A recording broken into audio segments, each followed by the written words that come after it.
जब जब याद तोहर आई सनो फोन लगा के गरी आई बहम दिलवा बदले बड़ू ऐसन जखम याद में पियो तनी बिस गिया रो।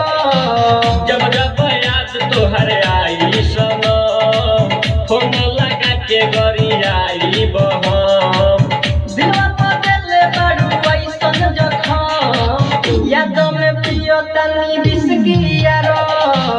जब जब याद तोहर आई सनो फोन लगा के गरी आई बहम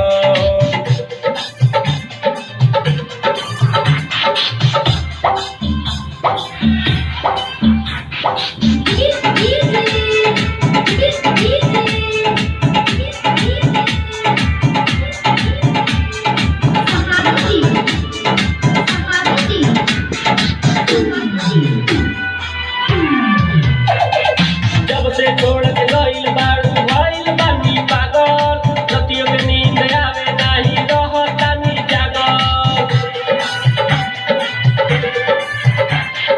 जब से छोड़ के गइल बाड़ू भइल बानी पागल रतियों के नींद न आवे रहतानी जागल। छोड़ब ना कहतानी खा के कसम फोन लगा के गरी आई बहम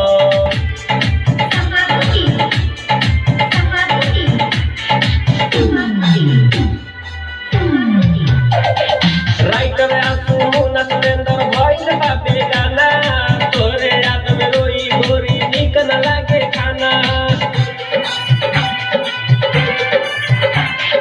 राइटर आंसू शिवम सतेंद्र भइल बा